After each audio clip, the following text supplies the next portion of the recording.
I'm here with Rob Hewson, who is the son of Andrew Hewson, who, to anyone who recognizes the name, is kind of the founder and kind of long time operator of Hewson Consultants, which is a legacy amongst the game industry, with a huge catalogue of games that released in the 80s on the Spectrum, and I think in the Sinclair as well.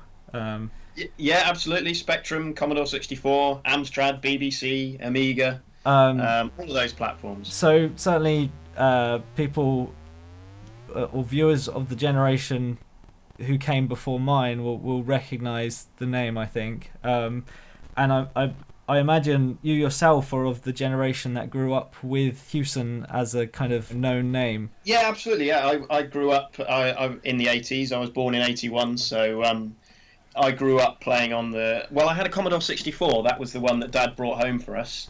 And inevitably, my catalogue was full of Hewson games because, Dad brought them home, and me and my sister got to go into work and rummage through the warehouse and pick things up and take them home. So, yeah, I grew up playing those games. And you now run Hewson Consultants. That's right, yeah. So I've been in games development myself since 2005. I've Most recently I was at TT Games as a game director on the Lego series of games. Yeah. So the last one I was working on was Lego Star Wars: The Force Awakens, and then yeah, we sort of Dad and I had this project to test the waters where we did a successful Kickstarter campaign for a book that he's written about the 80s and 90s in the games industry. That's hints and tips for video game pioneers, if you That's the one, want to yeah, find absolutely. it. And it covers Hewson Consultants and also his second company, 21st Century Entertainment, which published the Pinball Dreams and Pinball Fantasies, which were the first games developed by four Swedish students who went on to become Dice, EA Dice today. So it covers all of that, and yeah, we had this successful Kickstarter campaign, and really just that opened our eyes to the enthusiasm and the passion of the retro gaming community that backed that and started following us on social media. And then in earlier this year, in January I think it was announced that Hewson Consultants was one of the winners of a development grant from the UK Games Fund for a new game called Mechinus. And so I left TT Games at that point, and yeah, I'm working running Hewson Consultants, and alongside John Ogden as our technical director, who's been making game engines for 15 years. I've worked with him at a previous company, and he's worked at the BBC on the iPlayer, and yeah, we're having a great time working on Mechanus and being a sort of an indie publisher for as well. So we've got Hyper Sentinel on the way. So you're actually directly involved in Mechinus, and you're publishing Hyper Sentinel with the option of possibly publishing other indies. Exactly, yeah. So we've got we're developing Mechanus. That's our baby. That's what we're working away on, and it's going to be beautiful. It's going to be absolutely beautiful. It's really unique. We're really passionate about it. It's a mechanical world, a steampunk adventure game, and there's a lot of things that we're sort of wrestling with because it is so unique. So we're kind of taking our time with that and making sure that when we show it to the world, it's really going to capture the potential So of that concept. when you say adventure game, are you talking about kind of Broken Age, Monkey Island kind of style of adventure game, or the more modern, almost kind of telltale style? No, sorry. I mean, that's probably the wrong way to categorize it. So I guess you might say it's sort of like a puzzle platform game. Oh, okay. So again, Um, more esoteric genre. yeah, I mean, that things like Braid and Teslagrad and those kind of things, but that really doesn't that really doesn't kind of capture what it is. It's because it has got these unique elements to it, and it is a full 3D world as well. So yeah, it's difficult to categorize it in that sense, but there's a narrative to it, there's an adventure, there's a storyline that plays out, But yeah, it's if you like kind of puzzle games, and you like those kind of cerebral games, then I think you'll find it something that's really fascinating. But the world is unlike anything, I think unlike anything else that's out there. So when will you be showing more of Mechinus? That's a very good question. We want to show it when the time's right. We're getting a fantastic reaction within the industry. We're talking to lots and lots of big players about it, and we're sort of putting in place the correct deal to maximise the potential of this concept.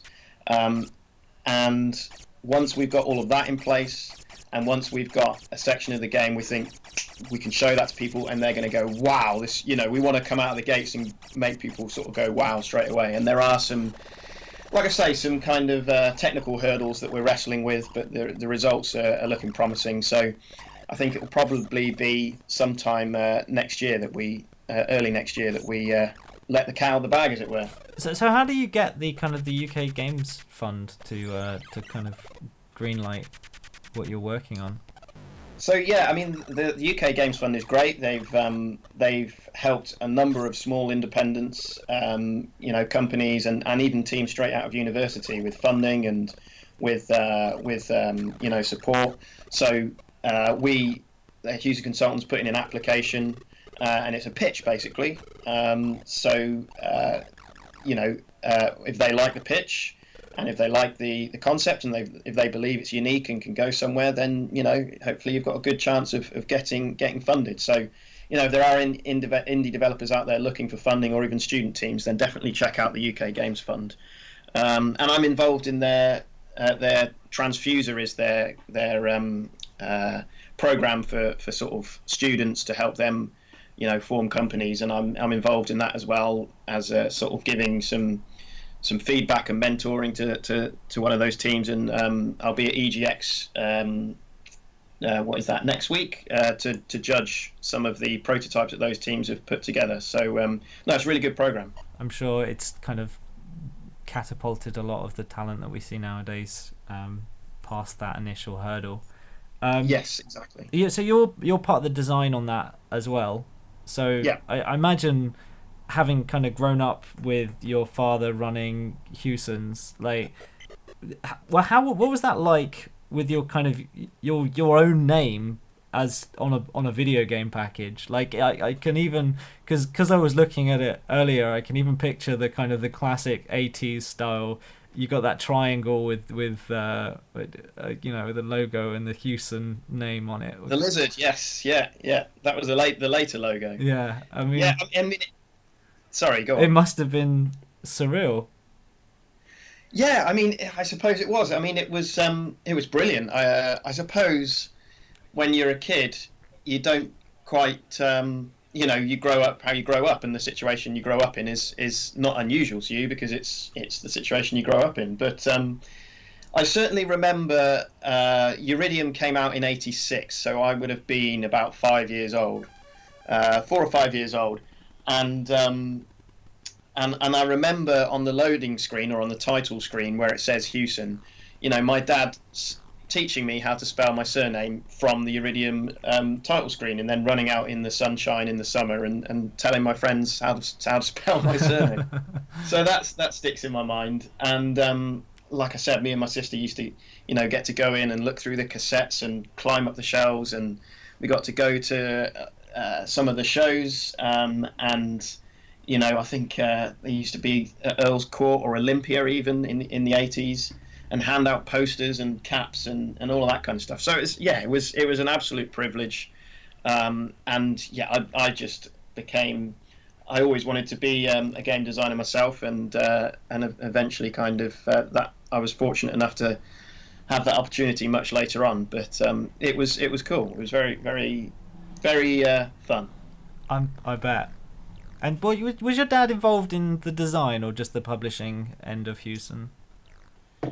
Well, I mean, technically it was a publisher, yeah. But in those days we're talking, individuals programming games. Yeah. If you weren't a programmer, then you weren't a designer in those days. And certainly Hewson gave a lot of feedback to some of the developers. It varied depending on who it was. People like Steve Turner and Andrew Braybrook, who wrote Paradroid and Iridium and Avalon and Dragon Talk and Rana Rama, they were just completely left to their own, geniuses who got on with making the game, and then Hewson published it. But there were some other times when Dad had a little bit more involvement. For example, in his book, he talks about Nebulous, which John Phillips wrote, which is the one where you sort of climb up this tower that looks almost 3D, and how he went to visit John at his house, and he'd sort of got this fantastic sort of almost tech demo working and had these ideas for a game, and they kind of thrashed out the basic design there over an afternoon. Just they had this epiphany, so he was more involved in the design for that one. So I guess it varied, and of course later on there was a team of people giving playtesting feedback and what have you. Has that influenced that your relationship with your dad and with Hewson's, the kind of games that you want to make? Yeah, I mean, I think certainly Hewson, as people keep telling us, and this has come as quite a surprise to Dad, because it was such a small company. It was just a handful of people. Hewson had a reputation for quality and for originality. And that's something that, of course, we strive to maintain, which is why, I mean, one of the big things that, again, Dad says in the book, is you want players to pick up the game and say, I've never seen anything like that before. Yeah. Like as they did with Nebulous when they first saw the tower rotate, or as they did with Avalon when they first saw a 3D adventure game on the Spectrum in 1984, I think it was. And that's something that has been definitely at the core of what we're doing with Mechinus, which again goes back to when we want to show it, we want that reaction. Wow, I've never seen anything like that before. I really like that Mechinus falls in the same line of titling from that same kind of like Stormlord, Nebulous, Cybernoid. You just got to kind of keep it all compacted into one word. Just yeah, absolutely. Yeah, I think there's definitely an influence there in the kind of name that we chose for that particular project, for sure. And Hyper Sentinel is the other side of the coin, where it's a classic retro style arcade game, which is like the way Jonathan Port is the developer, he's the creator of this game, right? But the way he describes it is he wants to make a game which feels like your memory of the kind of games that you played in the 80s. Okay. The kind of games that Hewson published. So that's not the same as being like those games. Yeah, much your like rose-tinted memory of them. Much like Shovel Knight did so successfully with that era of games, that it's kind of more like distilling what you like about it. Unlike, unfortunately, the kind of Mega Man attempt, which I won't name, but I'm sure everyone knows. Yeah, I mean, I think Shovel Knight has done exactly that. They've done that absolutely beautifully, and that's a fantastic example. So, kind of going back to you, how did you learn kind of your skills? Because you're probably the pre game schools, which has come into quite a big thing. So kind of how did you get started? Obviously, your dad would have played a huge role in that. Yeah, well, I mean, I had a summer job at 21st Century Entertainment in the 90s when Dad's company was doing the pinball games. Okay. Making the coffee and opening the mail, and they did let me write some reports on some of the games that developers had sent in. Because I think I was always pretty good at writing at school, so they let me write some reports on what was good about them and what wasn't. Because publishers are always analysing games that get sent in by developers. And I think I had another job doing QA a bit later on before I went to university. But really, if anything, Dad probably tried, not discouraged me, but he certainly didn't encourage me to get into the industry because, when you've been in it for 20 years, you just see all the headaches and the stress and all the rest of it. But that was just I think if it hadn't been my passion anyway, then I wouldn't have gone into it. But I did a degree in computing science. As you said, this was 2000 to 2003, and the games courses were few and far between, and they were not very good from what I remember. So I did computing science at UMIST, Manchester University, as it's merged with now.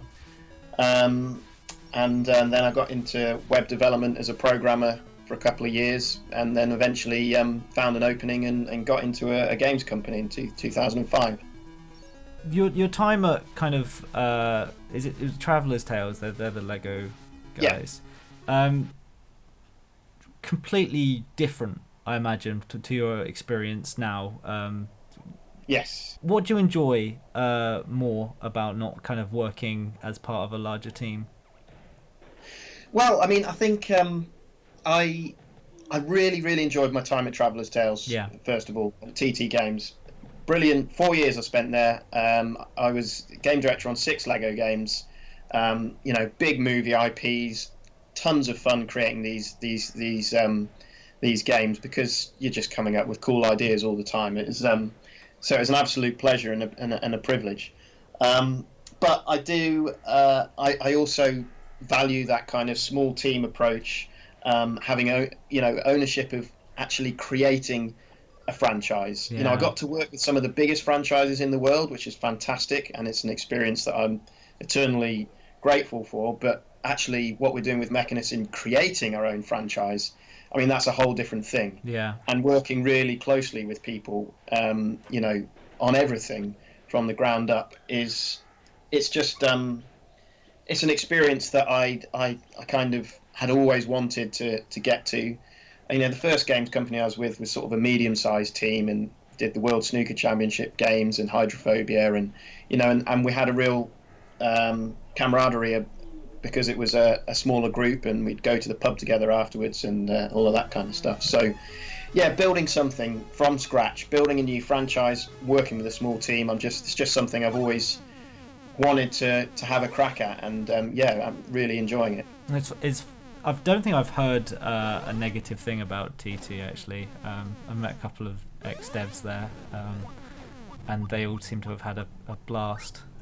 Whereas occasionally you do get the kind of occasional willing grumble.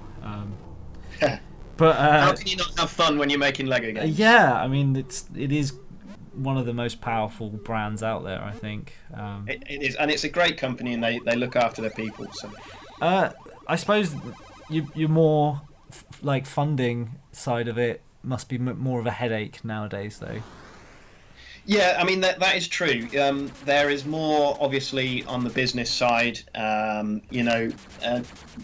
was just working on some business stuff at the moment. Actually, like you say, more forms to fill out. There's different funding to apply for at different stages in the process, and all of that kind of stuff. And fortunately, we've got Dad actually runs an accountancy firm now. Would you believe? Not rather than being purely in video games, so that helps on that side. But yeah, there is that, and that does sometimes take away from doing the design and development. But that's if you want to do this, you need to be aware that somebody has to play that role, and sometimes it might mean splitting your time. So yeah, but you learn a lot as well. There's a lot of there's always experience to be gained. Yeah, and I get the impression from your kind of experience with crowdfunding that you walked away from it with at least having gotten something from it, even if the Hyper Sentinel didn't go through. But Hyper Sentinel is still coming out on PC, isn't it? Yeah, absolutely. So, like you say, we've done 2 Kickstarters now, 1 successful, 1 unsuccessful. So we've got the set in terms of experience. And the guys who backed Hyper Sentinel, just like the first Kickstarter, absolutely fantastic. Great feedback, really encouraging. We know that there were some key things that we just weren't able to do the first time round, because it was developed in Sprite Kit.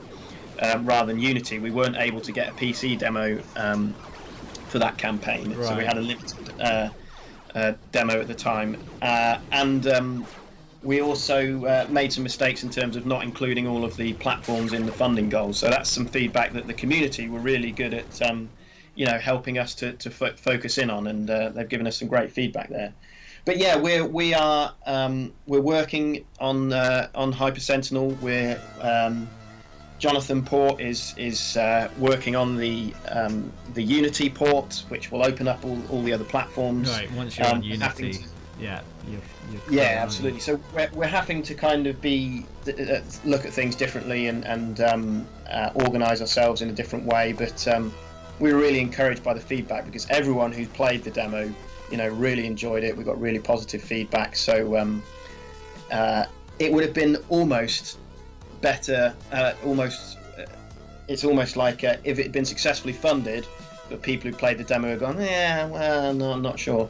That's almost worse than not being funded, but everyone playing it and going, oh, yeah, it's great. But yeah. At least there's the good meat there that you can kind of work on. Yeah, exactly. And Jonathan's taken the feedback not just in terms of on the Kickstarter campaign, but from people playing the demo itself. And anybody who wants the demo, we've still got a number of the iOS Apple TV demos left. You can sign up at hypersentinel.com and join us as a beta tester.